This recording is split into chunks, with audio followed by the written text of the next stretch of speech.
শিক্ষার্থীরা, আগামী বছর থেকে তোমাদের নবম দশম শ্রেণীর গ্রুপ সাবজেক্টের ক্লাসগুলো কোর্সটিকা ফর 9-10 এই চ্যানেলে প্রকাশ করা হবে।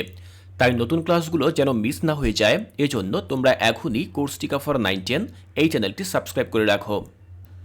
আসসালামু আলাইকুম প্রিয় শিক্ষার্থীরা, কোর্সটিকায় আজকে আমি আলোচনা করব তোমাদের ইংরেজি বই থেকে 7.4.1 এই অ্যাক্টিভিটি নিয়ে। এই অ্যাক্টিভিটিতে কী কাজ করতে বলা হয়েছে সেটি আমরা করব। দেখো, প্রথমে পড়ে নিচ্ছি যে নির্দেশনা কি। Now read the story a hole in the fence again. আমাদেরকে a hole in the fence এই গল্পটি আবার পড়তে বলা হয়েছে। Later write the summary of the story. এরপরে এই গল্পের যে সামারি বা মূল ভাব সেটি আমাদেরকে লিখতে বলা হয়েছে। Follow all the steps of writing a summary. একটি সামারি লেখার জন্য যে সকল স্টেপগুলো রয়েছে বা যে সকল পদক্ষেপগুলো রয়েছে সেগুলো অনুসরণ করেই আমাদেরকে মূলত লিখতে বলা হয়েছে। Do not forget to check the forms of the verb you have used. সেখানে যেই সকল ভার্বগুলো তুমি ব্যবহার করবে সেগুলো ভালোভাবে চেক করতে বা পরীক্ষা করতেও ভুলবে না। তো দেখো, আমরা এ হোল ইন দ্য ফেন্স এই গল্পটি আমরা পড়েছিলাম আমাদের মূল বই থেকে। তো সেই গল্পের আলোকে আমরা এখন একটি সামারি বা মূল ভাব লিখব। তো চলো দেখে নিচ্ছি যে কিভাবে আমরা এই কাজটি করতে পারি। শিক্ষার্থীরা, আমরা এ হোল ইন দ্য ফেন্স এই গল্পের সামারি লিখব। তো দেখো, আমরা শুরু করবো ঠিক এভাবে। In a small village a boy with a quick temper and hurtful words alienates those around হিম।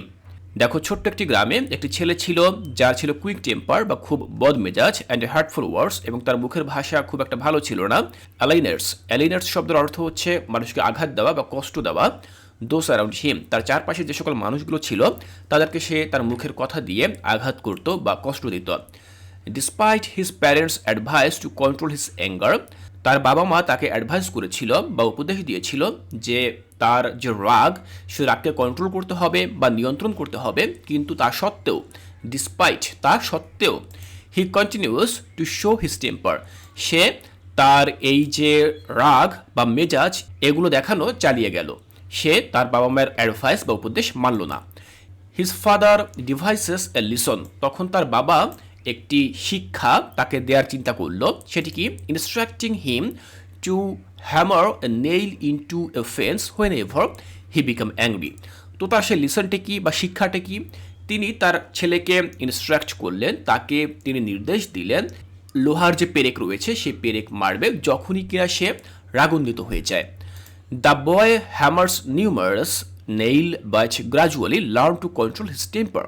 প্রচুর পরিমাণে, অসংখ্য পরিমাণে সে নেইল বা পেরেক সেই বেড়ায় সে মারতে লাগলো, কিন্তু একটা পর্যায়ে বা ক্রমান্বয়ে learns to control his temper, সে তার নিজের মেজাজ বা রাগ সেটিকে সে নিয়ন্ত্রণ করতে শেখে।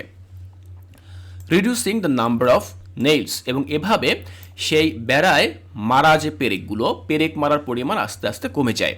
ইভেনচুয়ালি, এবং এর ফলে he stop hammering nails altogether, এবং একটা পর্যায়ে এমন সময় আসে যখন তার সে পেরেক মারা একেবারেই বন্ধ হয়ে যায়। His father then task him with removing the nails, symbolising the need to address and amend to consequence of his action. দেখো, এরপরে তার বাবা তাকে আরও একটি কাজ দেয়। নেইলগুলো বা পেরেকগুলো মেরেছিল সেগুলো যেন সে রিমুভ করে বা সেগুলো ওখান থেকে যেন সে তুলে আনে, যেটি কিনা সিম্বলাইজ করে। দেখো, সিম্বলাইজ মানে হচ্ছে প্রতীকী অর্থ বহন করে।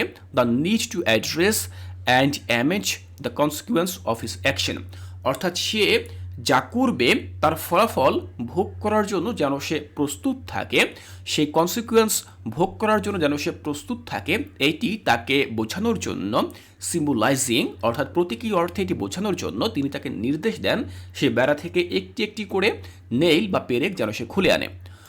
দো মোস্ট নেইল আর রিমুভড, আর এভাবে প্রায় সবগুলো নেইল বা পেরেকই সে সেখান থেকে রিমুভ করতে সক্ষম হয় বা দূর করতে সক্ষম হয়, উঠিয়ে আনতে সক্ষম হয়। সাম লিভ পার্মানেন্ট হোলস, কিন্তু তার মধ্যে কিছু কিছু রয়েছে যেগুলো স্থায়ীভাবে সেখানে গর্ত তৈরি করে ফেলে।